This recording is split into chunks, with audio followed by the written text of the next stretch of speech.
नमस्कार, मी मंदार फणसे. आपण पाहतोय महाराष्ट्राचा महासंग्राम. महाराष्ट्राच्या महासंग्राममध्ये आपण विविध नेत्यांची चर्चा करतोय, विविध पक्षातल्या नेत्यांची चर्चा करतोय आणि समजून घेतोय नेमकं येणारी निवडणूक कुठल्या मुद्द्यांवरती असणार आहे, कुठल्या मुद्द्यांवरती लोकांचं म्हणणं काय, पण त्याबरोबर नेत्यांचं सुद्धा काय म्हणणं आहे.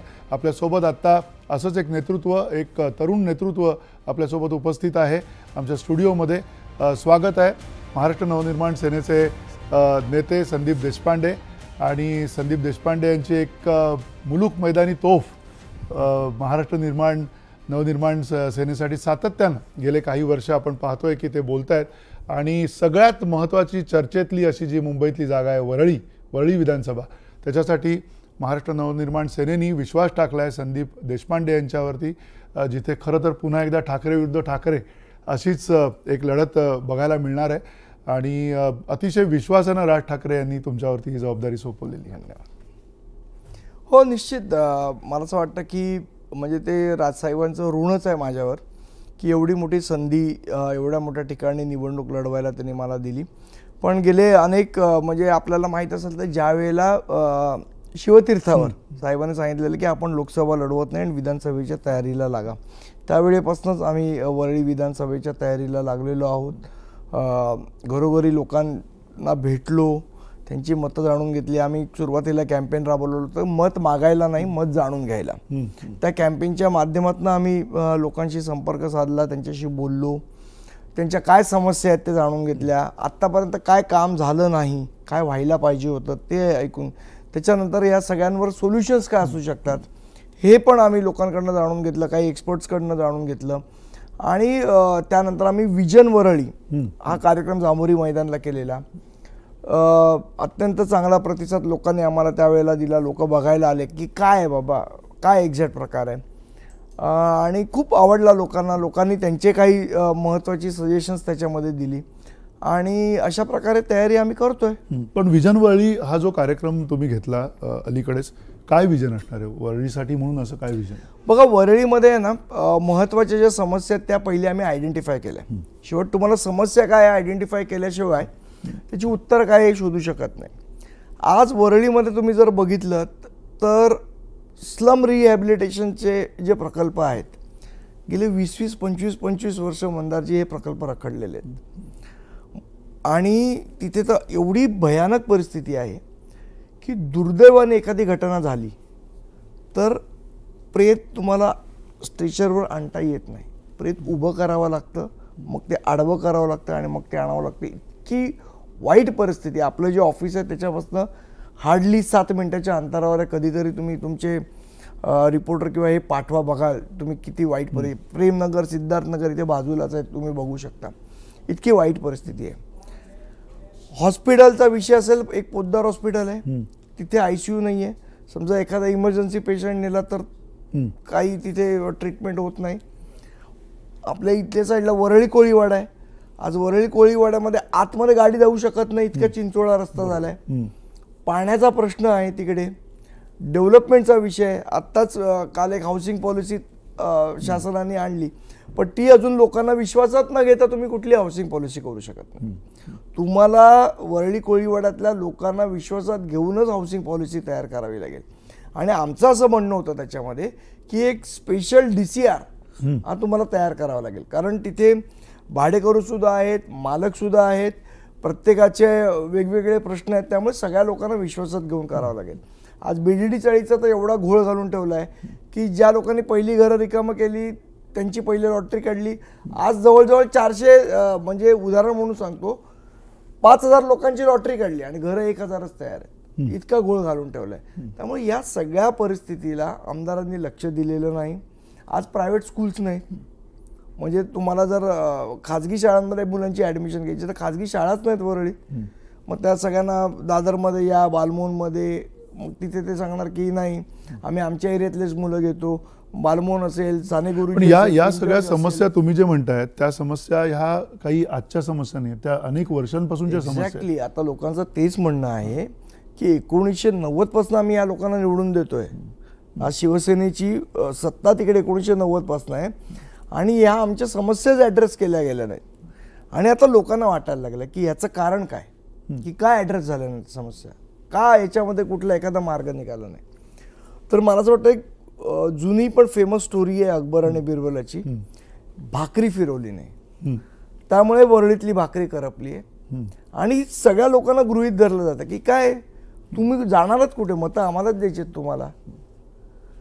त्यामुळे एक पर्याय उभा राहिल्यामुळे आता लोक निश्चितपणे लोकांच्या मनातली भावना आहे की आपल्याला वरळीत बदल करायचा आहे. तुम्हाला वरळीत बदल करायचा आहे, पण तो बदल करायचा असेल तर तुम्हाला एक बलाढ्य असं आत्ताचं जे आव्हान समोर असणार आहे ते आदित्य ठाकरे यांचं असणार आहे. आदित्य ठाकरे यांच्या समोरं जाताना, त्यांच्या विरोधात तुम्ही जाताना तुम्हाला असं वाटतं की हे आव्हान तुम्ही योग्य रीतीनं पेलू शकाल? कारण बघितलं तर तशी मनसेची एकांडी लढत दिसते इकडे. शिवसेना आहे, शिवसेनेच्या बरोबर 2 माजी आमदार राहिलेले आहेत या विधानसभामध्ये, आणि त्याचबरोबरीनं आपण बघितलं तर 2 महापौर आहेत माझी, 2 महापौर माझे आहेत. पण त्याबरोबरीनं आणखीन एक महत्त्वाचा मुद्दा आहे, म्हणजे कदाचित महायुतीतनं पण एखादा इथे उमेदवार देण्याची आता चर्चा सुरूच आहे. मग अशा वेळेला तुम्हाला काय वाटतं की तुम्हाला या वरळीमध्ये एकांडी लढत असणार आहे असं नाही वाटत? नाही, मला तसं वाटत नाही. याचं कारण असं की शेवट लोक बघत असतात की आपलं काम कोण करू शकतं. जर समजा तुम्ही म्हणता की एखादा कोण इच्छुक असेल, शेवट कसं आहे, हा सिरियस राजकारण आहे. कोणाला तरी 5 वर्षांनी वाटलं की आपण फॅशन शो सोडून आपण राजकारण करावं, तर this is not fashion show, serious politics आहे. तुम्ही चायना इन्सिनवरचं नाही, मी कोणावर बोलत नाही, मी चायना इन्सिनचं नाव चालू आहे वरळीमध्ये. उदाहरण सांगतोय की सिरियस गोष्ट असते लोकांच्या समस्यांची. त्यामुळे फॅशन शो करता करता मला वाटलं की मी निवडणुकीला उभं राहतो, असं नसतं. ते 24/7 365 डेज हे तुम्हाला करावं लागतं, त्या गोष्टींमध्ये इन्व्हॉल्व व्हावं लागतं. प्रसंगी आंदोलन करताना जेलमध्ये जावं लागतं. अशा अनेक गोष्टी आहेत त्याच्यामध्ये. त्यामुळे ते इझी नाही आहे आणि लोक हे बघत असतात की काय आहे, काय नाही प्रकार ते. त्यामुळे आणि महत्त्वाची गोष्ट की महाराष्ट्र नवनिर्माण सेना सातत्याने इथे काम करते. आज संदीप देशपांडे आला म्हणून काम करतो असं नाही, आमचं इथे कॅडर आहे. आमचे उपशाखा अध्यक्ष, गटाध्यक्ष, इमारत प्रतिनिधीपर्यंत बांधणी आमची वरळीमध्ये आहे. त्यामुळे निश्चितपणे आम्हाला 2009ला इथे 36,000च्या आसपास मतदान झालं होतं. त्यामुळे मनसेचा एक मतदार या वरळी विधानसभेमध्ये आहे.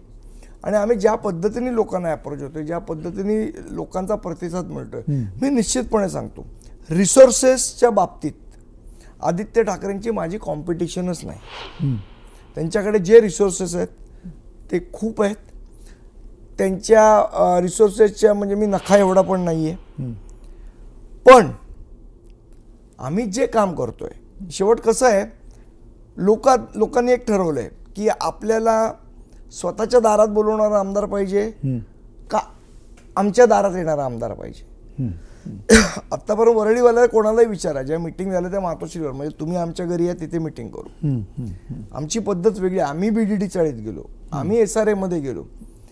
गेल्या 5 वर्षात यांचे आमदार किती वेळा गेले विचारा त्यांना. बरोबर, जनतेला विचारा. हे जे वरळीतलं चित्र जसं आहे तसं, आणि ते राजपुत्र आहेत, ते युवराज आहेत. मी एक सामान्य कार्यकर्ता आहे. हा जो संघर्ष आहे ना, हा युवराज वर्सेस एक मध्यमवर्गीय कार्यकर्ता. उद्या माहीममध्ये पण असंच म्हटलं जाईल. माहीममध्ये पण सदा सरवणकर आज युवराजांपेक्षा वर झाले. सावंतांचं नाव आलं तिकडे. ते 3 टर्म आमदार आहेत तिथे. आता सावंतांचं नाव आलं तिकडे. नाही, ठीक आहे ना. शेवट कसं मी तुम्हाला युवराज आणि ही जी नाही, याच्यामध्ये फरक सांगतो तुम्हाला. युवराजांना जी 5 वर्ष मिळाली ना, ती संघर्ष न करता मिळाली. मागच्या जर 2019च्या निवडणुकीत तुम्ही बघितलं असेल तर ती संघर्ष न करता, म्हणजे सचिन अहिरना पण त्यांनी स्वतःकडे घेतलं, सुनील राणेंना पण स्वतःकडे घेतलं, कॉम्पिटिशनच ठेवली नाही. त्यामुळे ते आणि एखादी गोष्ट संघर्ष न करता जेव्हा आपल्याला मंदारजी मिळते ना, तेव्हा त्याची आपल्याला व्हॅल्यू नसते. खूप चांगलं आहे की उबाटा पण उमेदवार दिलाय माहीममध्ये, शिंदे साहेबांनी पण उमेदवार दिलाय. मला असं वाटतं जो संघर्ष अमित ठाकरे करतील, त्या संघर्षामुळे आपल्याला काय मिळालंय, लोकांची आपण काय सेवा केली पाहिजे ह्याची जाणीव नक्की त्यांना होईल. पण हे चित्र अंतिम असेल का, की अजून पुढच्या काही काळात काहीतरी एक अनपेक्षित राजकारण बघायला मिळेल? कारण गेल्या वेळेला मनसेनी इथे उमेदवार दिला नव्हता आदित्य ठाकरे यांच्यासमोर, ती जाणीवपूर्वक उमेदवार न देण्याची प्रक्रिया होती त्यावेळेला आदित्य ठाकरे? मला माहित नाही, तो सन्मान्य राजसाहेबांचा निर्णय होता.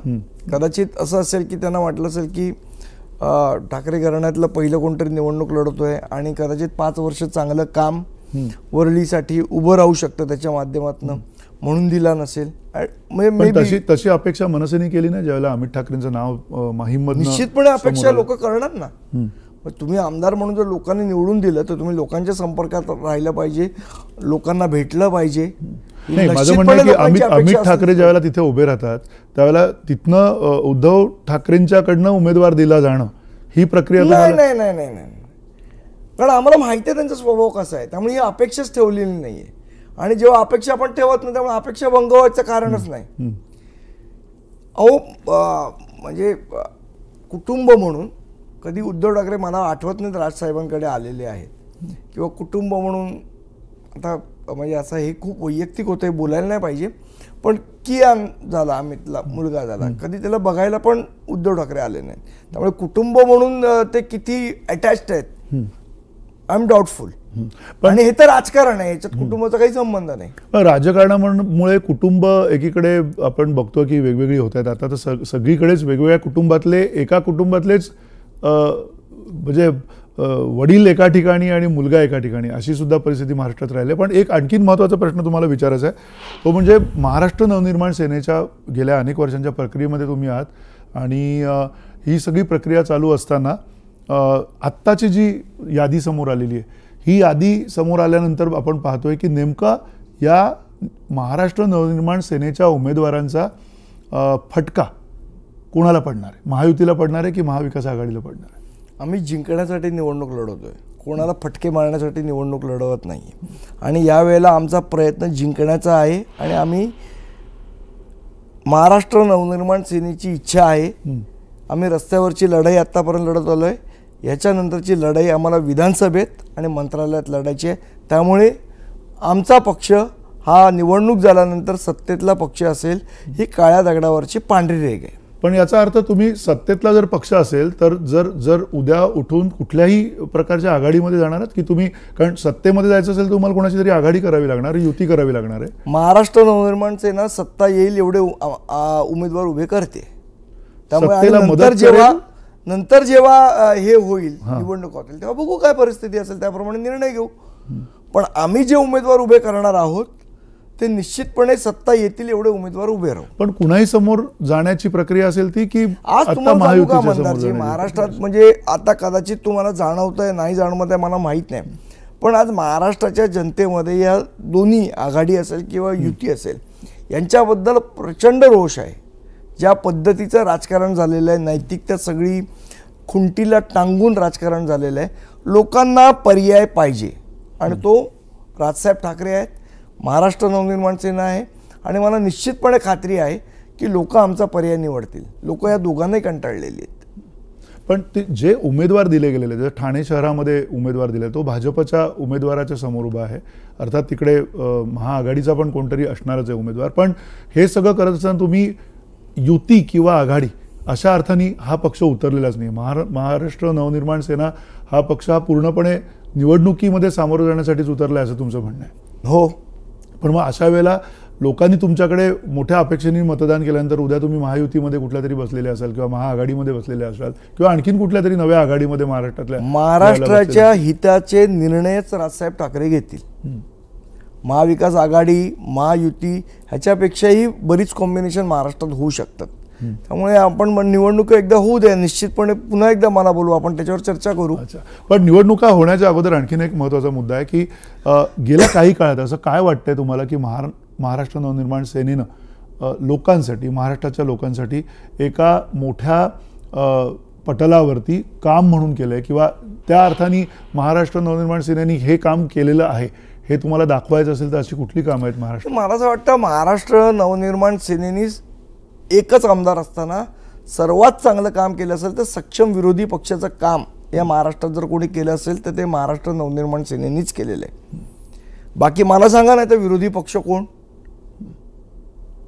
शिवसेना, राष्ट्रवादी, काँग्रेस, भाजप, कोण यातले विरोधी पक्ष? यांनी सगळे अडीच वर्ष सत्ता वाटून घेतली, यातले विरोधी पक्ष कोण? एकमेव महाराष्ट्र नवनिर्माण सेना आहे ज्यांनी लोकांचे प्रश्न सरकार दरबारी मांडण्याचं काम केलं. आपल्याला आठवत असेल कोरोनाच्या काळामध्ये हे सगळे घरी बसलेले होते, महाराष्ट्र नवनिर्माण सेनेचे महाराष्ट्र सैनिक रस्त्यावर होते. मग कोणाच्या हॉस्पिटलची बिलं वाढलेली असतील, मग नाही तर पैसे भरा, नाही तर बॉडी ताब्यात देणार नाही, असे प्रसंग असतील, कोण उभं राहिलं त्यावेळेला? महाराष्ट्र नवनिर्माण सेनेचा महाराष्ट्र सैनिक उभा राहिला. कोण तेव्हा घाबरून घराबाहेर पडत नव्हते त्यावेळेला महाराष्ट्र सैनिक हॉस्पिटलमध्ये जात होता. लोकांना जेव्हा बेड मिळत नव्हते त्यावेळेला त्यांच्या घरी जे वृद्ध लोक आहेत त्यांचे डबे पोहोचवण्याचं काम आम्ही केलं. लोकांना ट्रेननी ट्रॅव्हल करायला देत नव्हते उद्धव ठाकरे. आम्ही आंदोलन करून ती मागणी मान्य करून गेली की बसमध्ये कोरोना होत नाही आणि ट्रेनमध्ये कोरोना होतो.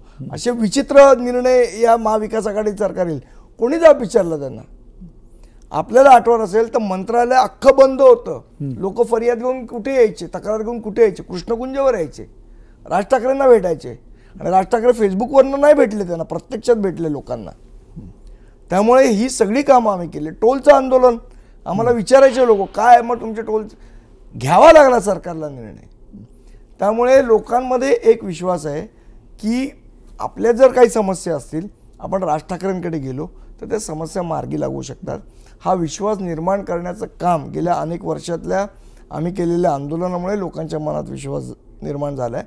आणि जो विश्वास एकदा विरोधी पक्षावर झाला की तोच विरोधी पक्ष सत्ताच्या दिशेने वाटचाल करत असतो. ती वाटचाल आमची चालू झाली. पण हा विश्वासाचा जो प्रश्न आहे तो विश्वासाचा प्रश्न फार महत्त्वाचा आहे. त्याचं कारण गेले काही काळात राज ठाकरे यांची जी भूमिका आहे त्या भूमिकेमध्ये जे काही बदल झाले त्या बदलांमध्ये सगळ्यात महत्त्वाचा आणखीन एक मोठा मुद्दा हा होता की राज ठाकरेंनी सातत्यानं महायुतीतल्या नेत्यांच्याबद्दल पण एक सहानुभूतीपूर्वक विधानं केलेली आहेत किंवा त्यांनी जाहीरपणे केंद्र सरकारबद्दल सुद्धा विधानं केलेली आहेत. सो अशा वेळेला हा विश्वास महाराष्ट्र नवनिर्माण सेनेला ह्या बाजूला बघायचं की त्या बाजूला बघायचं, असा ज्यावेळेला लोकांना निर्णय घ्यायचा असेल उद्या मतदान करताना, त्यावेळेला लोकांनी त्यांच्याकडे कुठल्या दृष्टीने बघितलं पाहिजे? मंदारजी, मी तुम्हाला एक प्रश्न विचारतो. समजा एखादं अनाथ आश्रम असेल, तिकडे जाऊन मी समजा ब्लँकेट वाटले, जेवण वाटलं, त्यांची मदत केली, तुम्ही माझी बातमी दाखवलीत, तुम्ही कौतुक कराल, संदीप देशपांडे यांनी चांगलं काम केलं. उद्या मी रस्त्यावर एखाद्याची समजा गाडी ठोकली आणि कार उडवून काय त्या माणसाचा जीव घेतला, तर तुम्ही पुन्हा माझं कौतुक कराल का? तुम्ही म्हणणार संदीप देशपांडेंनी चुकीचं काम केलं. मग जर बुधवारी मी अनाथ आश्रमात जर ब्लँकेट आणि हे वाटले आणि बुधवारी तुम्ही बातमी दाखवली संदीप देशपांडे चांगले, ते चांगलं काम करतात, आणि गुरुवारी मी जाऊन गाडी ठोकली आणि एखाद्या माणसाचा जीव घेतला, तर तुम्ही गुरुवारी माझी वाईट बातमी दाखवली, तर लोकमतनी आपली भूमिका बदलली, TV 18 लोकमतनी आपली भूमिका बदलली असं आपण म्हणायचं का? नाही ना. कारण बुधवारचं जे माझं वागणं होतं ते खरोखर चांगलं होतं म्हणून तुम्ही कौतुक केलं, गुरुवारचं माझं वागणं खरोखर वाईट होतं म्हणून तुम्ही या निवडणुकांमध्ये तसंच मोदी साहेबांच्या बाबतीत ज्यावेळेला आम्हाला भूमिका पटली नाही, चुकीची वाटली, त्यावेळेला आम्ही बोलणार. ज्यावेळेला त्यांनी चांगलं काम केलं एखादं त्यावेळेला कौतुकही करणार. ह्याला भूमिका बदलणं म्हणणार नाही. भूमिका बदलणं कशाला म्हणतात? 2019 मध्ये भारतीय जनता पक्ष आणि शिवसेना यांनी एकत्रित निवडणुका लढवल्या. एकत्रित निवडणुका लढवल्यानंतर मुख्यमंत्री पदाचं त्यांची जी काय बंद दरवाज्यात चर्चा झाली कोणालाच माहिती नाही, तुम्हाला माहिती ना मला माहिती. त्याच्यानंतर जाऊन उद्धव साहेब ठाकरे पवार साहेबांच्या मांडीवर जाऊन बसले ना, त्याला भूमिका बदलणं म्हणतात.